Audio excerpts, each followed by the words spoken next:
and the U.S. announcing an immediate freeze on all military aid to Ukraine. President Trump also announcing he has closed a new trade deal with Vietnam, and China not happy about it. We'll explain why. This is a big deal. Also, Trump officially requesting Pam Bondi and DOJ arrest former DHS Secretary Alejandro Mayorkas. We're going to show you saying he wasn't pardoned, was he? That means he's fair game. Trump says Mayorkas is fair game, and more stories as well from around the country, including the poison pill Senate Republicans snuck into Trump's big, beautiful bill. Wait till you see this. But before we get started, thank you for liking and sharing these videos, and consider subscribing if you appreciate these regular updates. So with only 1 week left before Trump's trade deal deadline, yes, it's been almost 90 days since Liberation Day. Well, with just 7 days left, Trump announces a trade deal has been completed with the Socialist Republic of Vietnam, and it's big. We're just getting this. Trump revealing details of his trade deal with Vietnam. He says Vietnam will pay United States a 20% tariff on any and all goods sent into our territory. He said a 40% tariff on any trans-shipping. He also said United States of America will have total access to their markets for trade. And Trump says we will be able to sell our products into Vietnam at zero tariff. Look at the markets, maybe with that news on trade in Vietnam. And Vietnam agreeing to pay the U.S. 20% tariffs for all products that they export to the United States, and 40% tax on all trans-shipping, which is even more important than the tariff surcharge, which is enraging China. Reports coming out of China that they are promising severe consequences for Vietnam signing this deal and any other Asian countries who follow suit. The reason this is such a big deal is because transshipping through Vietnam is how China's been bypassing these U.S. tariffs. We can see it on this chart. Take a look at this. The U.S. exports from Vietnam have exploded since Trump slapped China with those 145% tariffs a few months ago. They've since, yes, been lowered a little bit, but still very, very high. I think they're currently set around 55%. Well, China got around this by transshipping through Nam, setting up shell companies in Vietnam which process the U.S. orders. China then transshipping through Vietnam, sending the U.S. orders to Vietnam, offloading the vessels there, then those shell companies reloading them onto a new ship, and then making the final delivery to the U.S. President Trump taking a victory lap this morning, writing on Truth Social, "It is my great honor to announce that I have made a trade deal with the Socialist Republic of Vietnam after speaking with Tu Lam, the highly respected General Secretary of the Communist Party over there. It will be a great deal of cooperation between our two countries. The terms are that Nam will pay the U.S. a 20% tariff on any and all goods sent into our territory and a 40% tariff on any trans-shipping. In return, Vietnam will do something that they've never done before, give the U.S. total access to their markets for trade. In other words, they will open their market to the United States."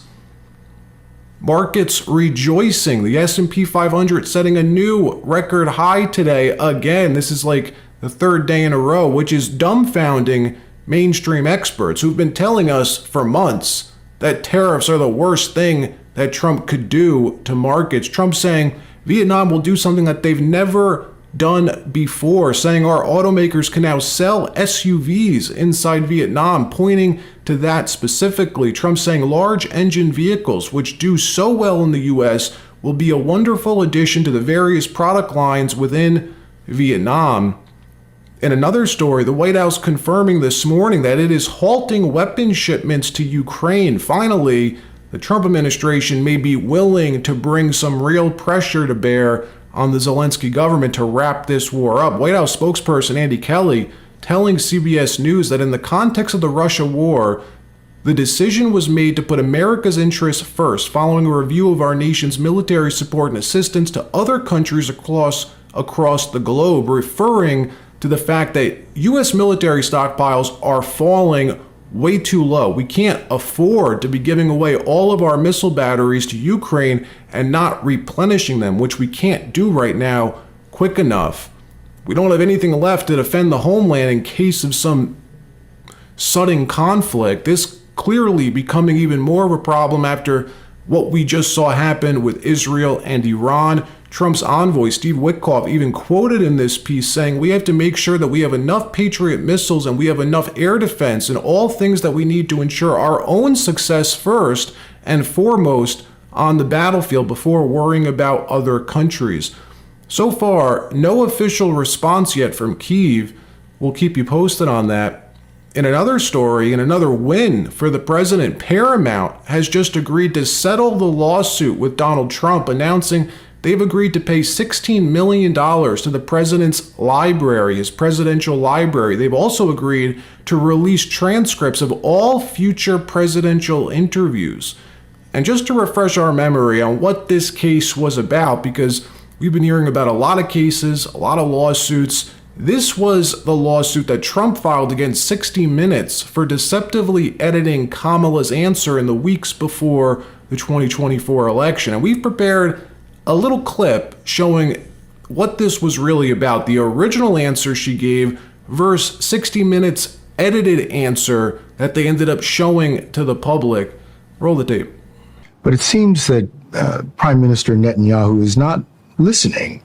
Well, Bill, the work that we have done has resulted in a number of movements in that region by Israel that were very much prompted by or a result of many things, including our advocacy for what needs to happen in the region. But it seems that Prime Minister Netanyahu is not listening. We're not going to stop pursuing what is necessary for the United States to be clear about where we stand on the need for this war to end. Here's the final terms of this settlement. Paramount will pay $16 million in total, none of that to be paid directly or indirectly to President Trump. Instead, it will go to his presidential library. The company also agreeing that in the future, 60 Minutes will release full transcripts of their interviews with presidential candidates. And most importantly, they say, it does not include a statement of apology or regret, which is unfortunate. They don't need to apologize, but they should be regretful. They've damaged the credibility of 60 Minutes, once thought of as the vanguard in investigative journalism. Now everyone knows they're in the tank for Democrats. Let me know what you think. Was this fair, unfair? Let me know your thoughts. In another story, President Trump has officially requested Pam Bondi and the DOJ look into arresting former Biden DHS Secretary Alejandro Mayorkas, the worst DHS secretary in the history of this country. Trump saying Mayorkas should be arrested for aiding and abetting an invasion to our country. Biden never pardoned Mayorkas, Trump says. So that means he's free game, fair game. Yes, he's fair game, Trump says. Roll the tape. Why hasn't he been arrested yet? Obviously you guys are cleaning up the mess that was made deliberately for the past 4 years, and so people want accountability. It's great to see that the border is secured, and it's great to see the state level cooperation. But I guess I would ask you, why hasn't he been held accountable, or anybody? Really? Well, pardons were given out by to many people, and they shouldn't have been given out. Like the Unselect Committee of Political Thugs was given a pardon because they destroyed all of the information from 2 years of hearings. And they should be arrested, but they were given pardons. Was he given a pardon, Mayorkas? Was he not? I don't believe so. Well, I take a look at that one because what he did is it's beyond incompetence. Something had to be done. Now, with that being said, he took orders from other people, and he was really doing the orders. And you could say he was very loyal to them because it must have been very hard for him to stand up and sit up and talk about what he allowed to happen to this country and be serious about it. So he was given orders. If he wasn't given a pardon, I could see looking at that. In fact, why don't you take a look at it, Kristen? He was impeached, but yeah, it was just a fake impeachment. It was a fake impeachment. Why don't you take a look at it? I think he was so bad. They were all so bad. Look, it was the worst president in the history of our country. We've had some bad ones, but he was the worst president. But somebody told Mayorkas to do that, and he followed orders, but that doesn't necessarily hold him harmless. So take a look at it. It's a very good question, actually. Thank you. This is the same guy who presided over the DHS where 75,000, 80,000 more migrant children just vanished, disappeared off official radar. Tom Homan made it his mission to find these kids when he accepted the border czar job, and they found those kids within weeks of starting to look.